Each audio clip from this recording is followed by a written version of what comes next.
Bonjour et bienvenue dans le Club Éco d'Objectif Aquitaine. Merci de nous rejoindre pour cette nouvelle émission. Nous allons passer en compagnie de Gauthier Papon. Bonjour. Bonjour. Vous êtes le fondateur et le PDG CEO d'une start-up qui s'appelle Argolite. Expliquez-nous un petit peu comment s'est créée cette entreprise et sur quel secteur elle est positionnée. D'accord. Bien, en fait, à la base, Argolite est une spin-off de l'université. C'est-à-dire qu'en fait, on travaille sur une technologie qui était développée par l'université Bordeaux 1, par mon associé moi-même, par nos doctorats.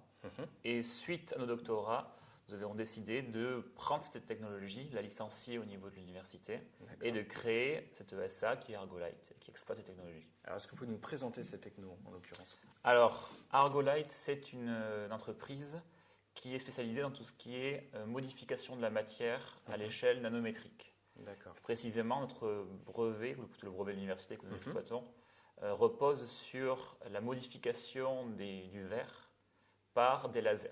D'accord. C'est-à-dire qu'avec des lasers, on va venir modifier la structure de la matière pour pouvoir y faire apparaître des modifications.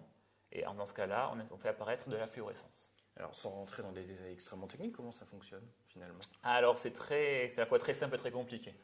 C'est-à-dire qu'il faut imaginer que vous avez un verre, un bloc de verre, qui a une structure atomique assez spéciale, avec à l'intérieur des éléments qui sont photosensibles. C'est-à-dire qui vont réagir à la lumière. Et nous, avec le laser, on vient, on focalise de l'énergie et on va réorganiser et se faire agréger des particules. Les éléments qui sont à la base séparés vont s'agréger, vont former ce qu'on appelle des clusters, des agrégats. Et ces agrégats sont fluorescents. C'est comme ça qu'après, à l'échelle macroscopique au niveau du verre, on obtient avec le laser un peu comme un pinceau fluorescent. Donc on peut dessiner n'importe quelle forme en 2D, en 3 dimensions, dans le volume. Quels sont les champs d'application de cette technologie? Alors, nous avons typiquement 2 domaines de prédilection. Le premier, ça va être tout ce qui va être lié à l'étalonnage des systèmes utilisant la fluorescence. Donc, actuellement, le système le plus répandu, c'est le microscope de fluorescence, qui est utilisé dans tout ce qui est imagerie cellulaire, dans tout ce qui est biologique, médical, recherche médicale. Et en fait, dans ce cas-là, la technologie sert d'étalon, de référence.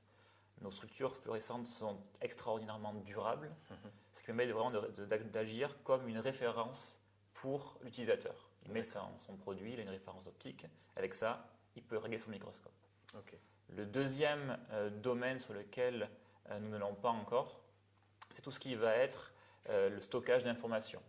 Puisqu'avec, on peut introduire ces motifs sous forme de bits d'information. Avec ça, on peut stocker de l'information à long terme. C'est un domaine qu'on ne développe pas encore, mais sur lequel on travaille. Bon, quelle échéance, justement, vous dites que vous n'y êtes pas encore, vous allez y arriver? Alors, c'est des investissements vraiment totalement différents de ce qu'on fait actuellement. C'est vraiment une échelle de 5 ans. C'est vraiment du long terme, parce qu'il y a encore 2 ou 3 verrous technologiques purs. Actuellement, on se recentre vraiment sur la partie plus imagerie, microscopie, création de lumière dans des matériaux de transport. D'accord. Vous parlez de stockage de données. C'est un marché qui potentiellement est immense. Effectivement, c'est pour ça que c'est un marché qu'on considère. C'est aussi un marché qui est très concurrentiel. Donc c'est pour ça qu'on préfère être bien préparé avec un business qui fonctionne déjà à la base, qui est en lui-même très intéressant, qui est l'étalonnage, le réglage de tout ce qui est cette microscopie, cette imagerie médicale, parce que là, c'est un domaine qui est très intéressant aussi, et sur lequel nous avons un produit qui est déjà au point et qui fonctionne déjà. Argolite a moins d'1 an, et nous vendons déjà des produits qui sont finalisés à des entreprises, qu'elles soient multinationales, puisque nous faisons 70% de notre chiffre à l'export. Ok. Alors, vous venez de le dire, Argolite a moins d'1 an, néanmoins, vous avez déjà bouclé votre première levée de fonds. Expliquez-nous un petit peu comment ça s'est passé, rappelez-nous le montant d'ailleurs, et expliquez-nous surtout à quoi est-ce qu'elle va servir. L'entreprise a levé 370 000 euros. Donc c'est, on va dire, entre une petite et une moyenne levée de fonds. Ce n'est pas des grands volumes.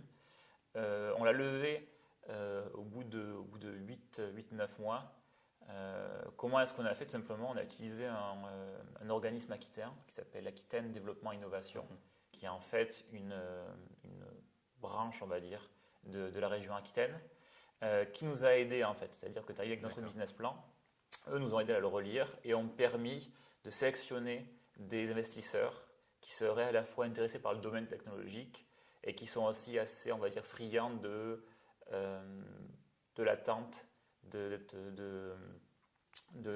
technologies qui ne sont pas encore forcément mûrs de suite, mais qui sur une échelle de 1-2 ans vont pouvoir vraiment se développer. D'accord. Ils cherchent la rupture? Ils cherchent la rupture, ils cherchent surtout des technologies qui sont vraiment avancées.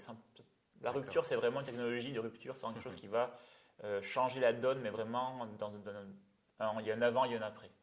Nous, on est vraiment plus sur... C'est une évolution technologique très importante qui apporte une innovation d'usage et technologique, mais justement, nous, on s'efforce de lisser cette évolution parce que dans le domaine de la recherche médicale, les gens sont quand même toujours dans une évolution constante des programmes qui durent plusieurs années. On ne peut pas arriver d'un coup avec un nouveau produit et dire on va tout changer parce que sinon ils ne peuvent pas le rentrer dans leur processus. D'accord. Donc on lisse l'évolution. Alors, ma dernière question est toute simple. On arrive en fin d'année. C'est le moment de faire un petit peu de prospective, même si c'est toujours compliqué. Globalement, comment peut-on envisager le développement de l'entreprise dans les prochains mois, voire les prochaines années d'ailleurs? Alors, de façon très simple, on va tout simplement commencer par embaucher. Argolight, au départ, nous étions 2. Là, nous sommes 4. Nous allons continuer à embaucher sur l'année prochaine sur des postes plus commerciaux. Et normalement, sur l'année prochaine, on va avoir l'émergence d'une nouvelle gamme de produits, cette fois-ci qui peut s'orienter vers les spectromètres. C'est encore une gamme d'outils légèrement différents, mais là-dessus, on va avoir des nouveaux produits qui sont vraiment très innovants. Et toujours sur la gamme microscope, on va avoir un nouveau produit qui vraiment, lui, diminue la technicité nécessaire pour l'utilisateur, tout en lui donnant la puissance et la force des produits Argolyte. D'accord. Gauthier Papon, merci beaucoup d'avoir participé à cette émission. Bon vent à Argolyte. Merci à vous d'avoir suivi Objectif Aquitaine et le Club Éco. Rendez-vous demain à nouveau pour une nouvelle émission. Passez une bonne journée. Au revoir.